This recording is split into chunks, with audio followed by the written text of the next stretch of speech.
All right, Adam. So we have talked about, I've alluded to this book you put together. Tell us about it. Because this is awesome. I read this book.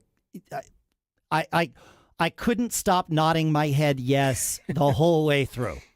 So the idea behind it is that we as musicians have this unique skill set.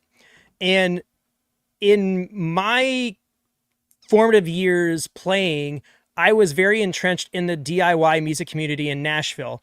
I went to school at Middle Tennessee State, and in an industry town, it's really easy to kind of make those contacts and not really put the effort in. But during that time, there was all of these bands that were really paving their own way, and there was just this vibrant community of indie and punk music that I got to be a part of. And in that community, it was just very accepted that you were going to do all of the things. You were going to be in charge of the promo. You were going to be the person who books it. Like, there was no, delegation. I was in a trio. There was delegation was kind of limited. There was very few options. So that guy or the other guy. That's exactly it, or me. Right. Yeah. So you just get used to doing stuff. And what happened is that, which I want to point out, and I know you get there in your book, but it's not all that different from starting any other business with a partner or a couple, right? Is that you go through this whole journey and you go to business school, you get like a college degree, whatever, and you're like, wait a second, I'm an entrepreneur. The company that I built wasn't that great, or the product we were making wasn't necessarily as good as other things could be. Yep. And when that kind of clicked for me, I was like, oh, well, I can just use these things to do all the other stuff I want to do.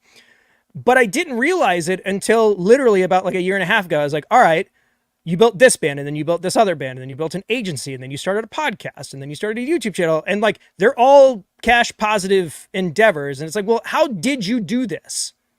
Right. And like, can you make it snappy? Can you like explain this to people in a way that like is easy to translate? And I just thought that there's all of these kinds of books. It's a business book from the perspective of Navy SEAL. There's a business book from the perspective of whatever. And so I just thought, well, what would an entrepreneurship or business book look like from the perspective of a musician? And so I came up with this idea. This is one of those like shower thoughts where you some of the best ideas, Chris. It's all awful ideas also, but it's a creative moment, right? Your brain is shut off. It's like I call it shower time, driving, all of those things where you're in like semi-meditative state. Great ideas. Yep. So it was kind of one of those things where I was thinking about the concept before I had like everything planned out. And so I did have to reverse engineer the acronym to a degree, but the name of the book, I know I said it at the beginning of the show, but tell people the name of the book. So it's the B.A.N.D system, B.A.N.D, and it's a DIY guide to building literally any sort of creative endeavor, whether that's a podcast, a TikTok account, a company, a startup. The concepts are universal. It's something that anybody can read. It's not super long, and it's just, to me, I love those things that are just kind of like inspiration fuel, where you just get this little like taste of something, and it's just enough to give you that excitement to be like, okay, now I got to go do the thing. Yes. So you're not getting bogged down in the nitty gritty. And so I was just trying to find these kind of tent poles that you can use to do whatever it is that you feel like launching, whether it's a band or any sort of creative endeavor. And it doesn't really matter. And to just do it from the perspective of guys like us who play music and love music, and just realizing that maybe we're not so different from other lanes of work, And I've always, I have lots of different businesses. I learned early on that my music endeavors were one of them, because the IRS lets me call it that. And Mm-hmm. and I used to joke that I don't do, my entire life is tax deductible, and it's sort of true. I didn't quite figure out a way to make my kids tax deductible. Actually, that's not true. I did figure out a way. I pitched it to my accountant, and he was like, okay, this would work, but you're going to get audited, and then they're going to write tax code about you so that other people can't do this. Are you sure it's worth it? And we did the math, and I said no. The Hamilton laws. But yeah, there would be Hamilton laws. Exactly. Yeah.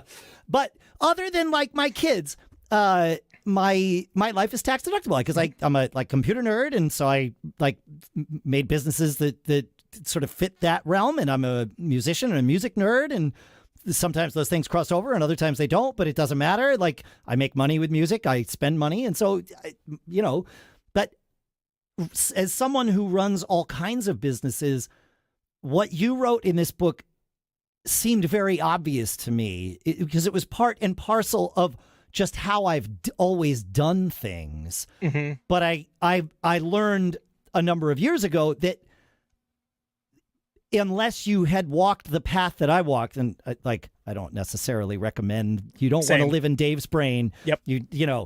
Take my lessons. Don't necessarily walk the path I walked. But unless you had walked that path, some of these things are not necessarily self-evident. And your book really helps articulate that. I'm not going to read the whole book because I want to encourage people to buy it. And it's $10, folks. Go download the book, carve out an evening and read it. And you will still have enough time if you've carved out the evening that you will not want to go and watch TV after you read the book. You will want to go and start formulating and doing your thing. Yeah, do things, which is great. And for anybody that says they don't have time to start a business, I will parrot my co-host from Business Brain, Shannon Jean, and ask, do you watch TV at night? Because if the answer is yes, you have time to start a business. There you go. I'm sad to inform you. Yeah. But you said a couple of things that really, I think, will perhaps wet people's whistles here. Don't let the fear of failure keep you from starting. And you went on to say, I know my biggest lessons in business, content creation, relationships, and life happened when something I tried or did went horribly wrong. I mean, I resemble that remark, but also that's such great advice. And I know everybody gives their own version of this advice, and it's because it's true. Mm-hmm. Don't let the fear of failure keep you from buying Adam's book. Go buy the book and get started. Yeah. And that's ultimately what it was. It was something that was easily just plow through it, and then just enough courage to make the first step. To me, the thing that I always start with is saying it out loud, because Dave and I are very much the same type of person, heavily ADHD, and that creativity can take you down a lot of paths. And what typically happens is that one particular topic just reaches the top of the interest list, and that's the thing that we just hyper focus on, and that's really where things start going. But the things that I stuck with are the ones where I knew that it was okay that I sucked at this right now, but if I kept going, I would suck at it less every single time I tried it. Assuming, and I know not everybody listening is a musician, but many of you are. And here's the thing. You already know this because you sucked when you started playing your instrument. We all did. Yep. I mean, if you're the one person that just was born knowing how to play a guitar or play a piano, that's amazing. I'm sure those people exist. I think we've heard about them, but I'm not sure it's actually quite that simple. I think they, had an interest in it early on and sucked, but don't really remember it sucking because you were a little kid.